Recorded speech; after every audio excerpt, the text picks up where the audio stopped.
sebagai mahasiswa semua yang mengambil mata kuliah pengantar ekonomika. Kali ini kita akan membahas tentang teori produksi. Ini adalah pertemuan ke-11 dari 16 atau 15 16 pertemuan 14 pertemuan ya maksud saya. 16 dengan TS dan UAS. Jadi pertemuan ke-11 ini kita akan membahas tentang teori produksi. Apa itu teori produksi? Kita lihat.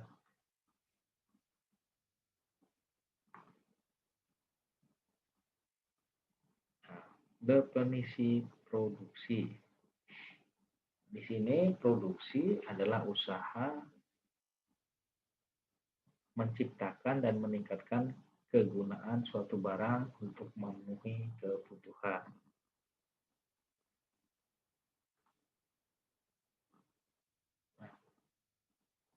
Jadi produksi adalah suatu proses untuk mengubah barang input menjadi barang output. Nah, dapat pula dikatakan bahwa produksi adalah rangkaian proses yang meliputi semua kegiatan yang dapat menambah atau menciptakan nilai guna dari barang atau jasa. Pelaku produksi adalah namanya produsen. Nah, produsen yaitu individu atau perusahaan yang memproduksi hasil pertanian yang menggunakan input sumber daya antara lain tanah, tenaga kerja, modal, dan manajemen. Dalam hal ini tidak hanya pertanian, produk barang juga bisa diartikan dari laku produksi dan adalah produsen.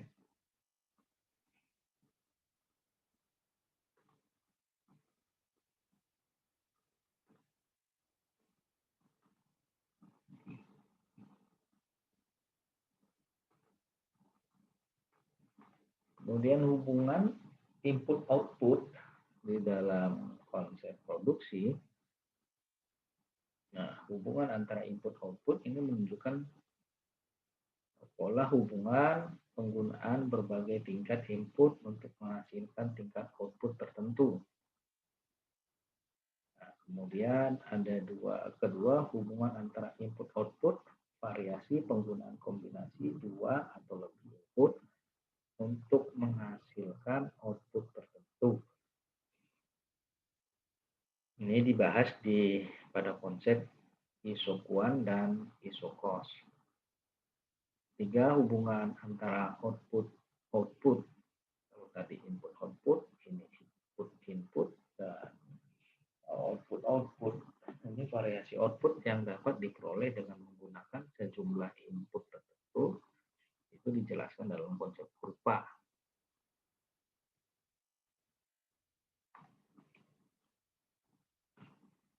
Di dalam produksi mengenai jangka waktu produksi itu terbagi dua ya, jangka waktu pendek dan jangka waktu panjang.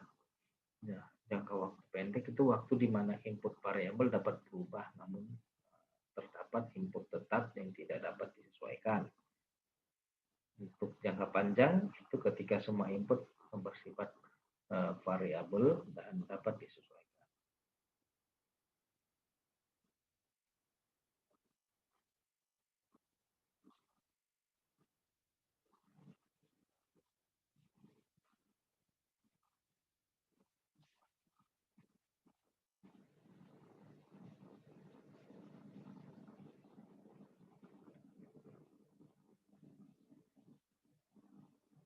Jadi teori produksi adalah teori yang menerangkan sifat hubungan antara tingkat produksi yang akan dicapai dengan jumlah faktor-faktor produksi yang digunakan. Konsep utama yang dikenal dalam teori ini adalah memproduksi output semaksimal mungkin dengan input tertentu, serta memproduksi sejumlah output tertentu dengan biaya produksi seminimal mungkin.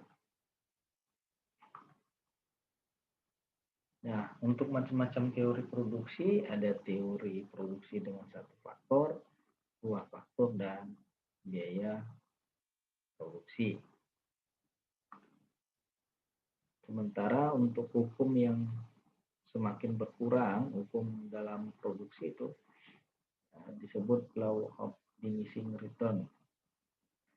Ini merupakan hukum yang dicetuskan oleh David Ricardo. Ya, hukum ini menyatakan bahwa penambahan faktor produksi tidak selalu memberikan peningkatan hasil yang sebanding. Pada titik tertentu, penambahan hasil akan semakin berkurang meskipun faktor produksi terus ditambah. Nah, hal ini dikarenakan penambahan input secara terus-menerus akan berakibat pada jumlah input yang melebihi kapasitas produksi sehingga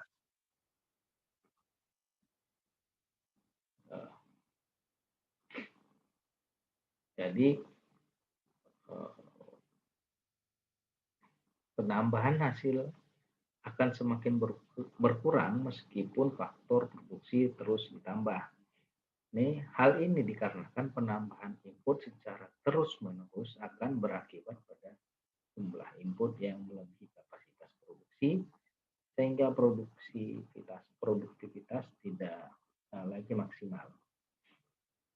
Nah, seperti yang dapat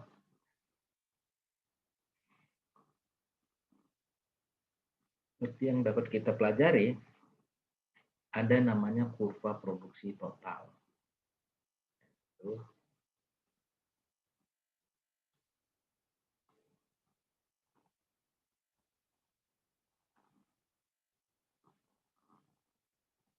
teori produksi dengan satu input variabel ini teori produksi sederhana yang menggambarkan tentang hubungan antara tingkat produksi suatu barang dengan jumlah tenaga kerja yang digunakan untuk menghasilkan tingkat produksi barang.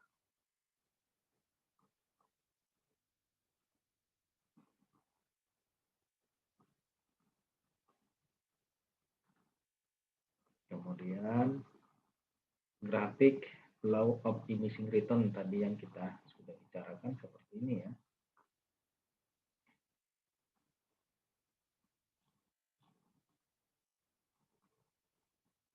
Jadi dapat dilihat pada gambar ini, terlihat kurva produksi total serta kurva rata-rata produksi dan kurva produksi marginal. Kita dapat lihat bahwa penambahan satu orang tenaga kerja sebagai input akan meningkatkan jumlah output total yang dihasilkan. Ya, begitu juga penambahan tenaga kerja kedua masih akan menambah jumlah produksi total yang dihasilkan.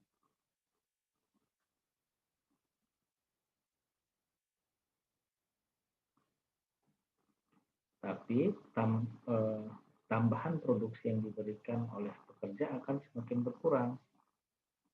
Penambahan pekerja pertama masih memberikan tambahan hasil yang tinggi, tapi penambahan pekerja kedua, ketiga, dan seterusnya akan memberikan tambahan hasil yang lebih rendah dibanding dengan tambahan pekerja yang pertama.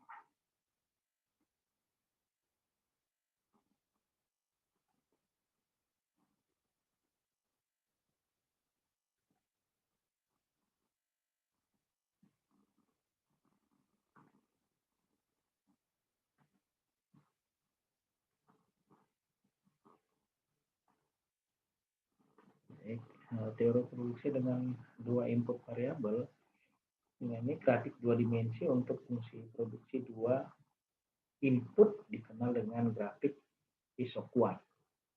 Isoquant itu adalah kurva yang menghubungkan titik-titik kombinasi dari faktor produksi satu dan dua untuk menghasilkan sejumlah produksi tertentu.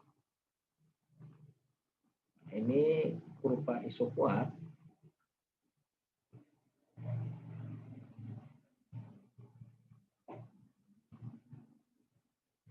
Jadi isoquant adalah kurva yang menunjukkan kombinasi dua macam input yang berbeda yang menghasilkan jumlah output yang sama. Ciri kurva isoquant ini mempunyai kemiringan negatif cembung ke titik origin, tidak pernah berpotongan satu sama lain. Jadi semakin ke kanan menunjukkan semakin tinggi output yang dihasilkan.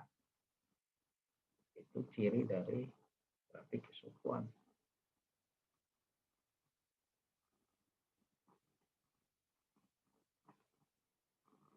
Kemudian teori biaya produksi ini semua pengeluaran yang dilakukan oleh perusahaan untuk memperoleh faktor produksi dan bahan mentah yang akan digunakan untuk produksi. Biaya produksi terdiri dari biaya jangka pendek dan jangka panjang.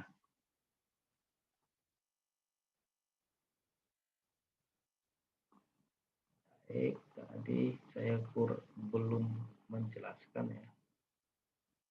Nah, itu di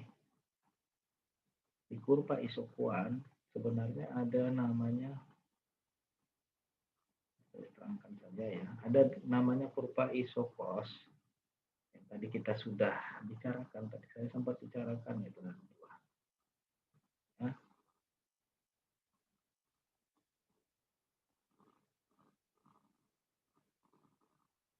Jadi ada isokuan dan isokos.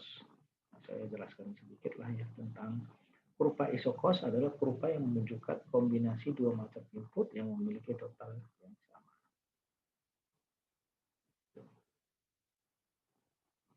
Ciri dari iso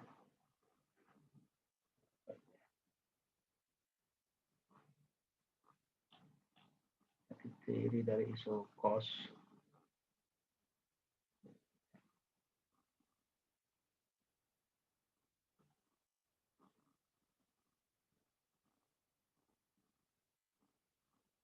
oke, lanjut saja. Produksi tadi jangka pendek dan jangka panjang. Jangka pendek terdiri dari biaya yang besarnya relatif tetap, tidak mudah untuk dirubah selama jangka waktu, analisis, dan tidak tergantung pada tinggi rendahnya produksi atau fixed cost. Contohnya itu gaji pegawai, biaya pengusutan, biaya bunga pinjaman, biaya pengusutan gedung, investasi, dan lainnya. Kedua, biaya-biaya yang besarnya berubah, itu tergantung besar tingkat produksi pabrik, disebut namanya variable cost. Contoh biaya bahan baku, upah pegawai, dan sebagainya. Dalam batasan jangka pendek tersebut, variasi output input produksi dapat dilakukan dengan biaya yang terjadi selalu dapat diklasifikasikan menurut biaya tetap dan biaya variabel.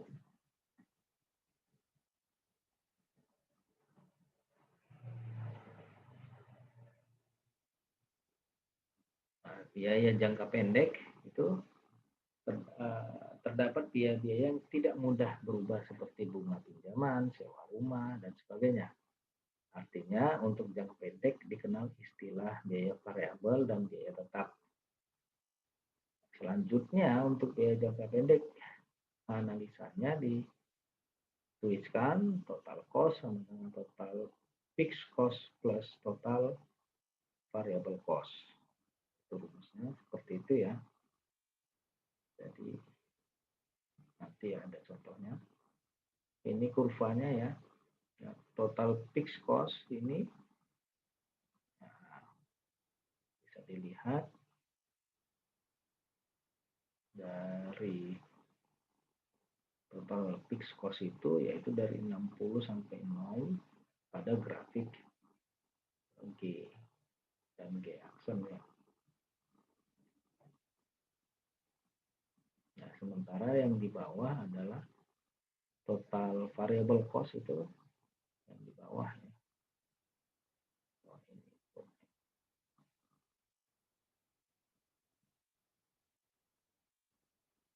Jadi fixed cost semakin kecil jika kuantitinya itu semakin besar.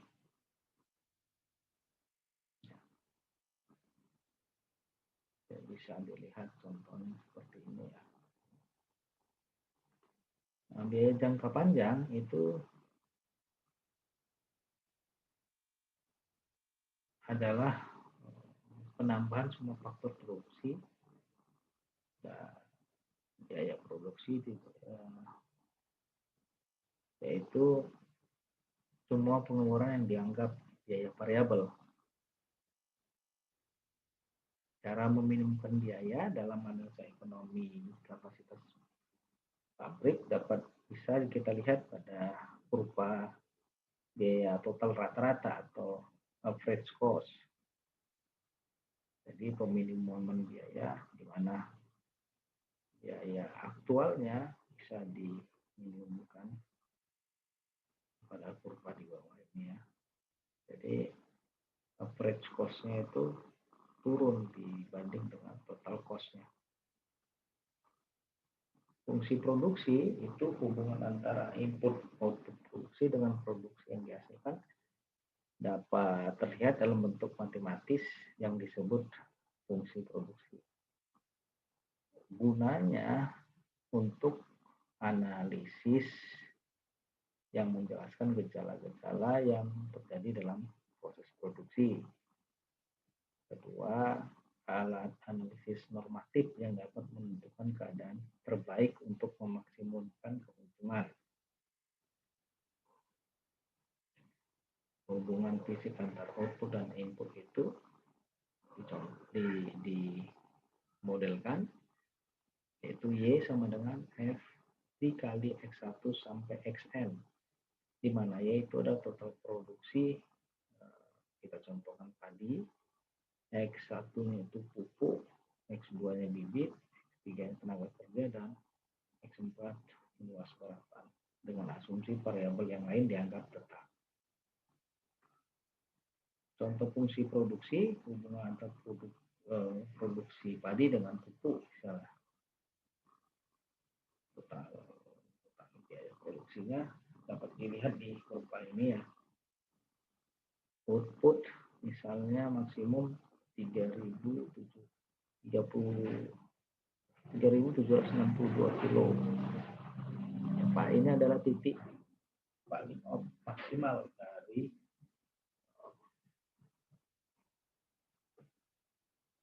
produksi padinya dengan kontribusi atau pemupukan.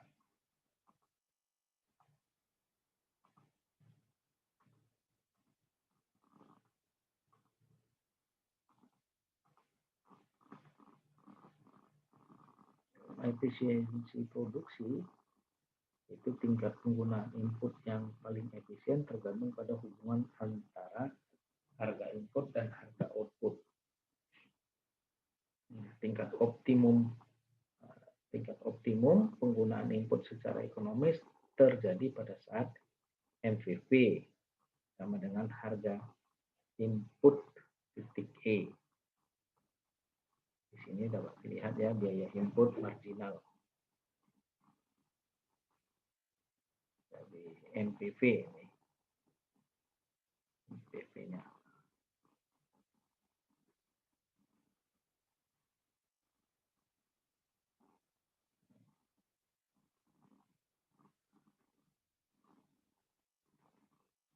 Oke, saya rasa itu saja yang bisa saya sampaikan.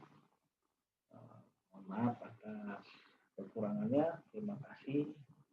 Saya tutup. Bila topik saya. Assalamualaikum.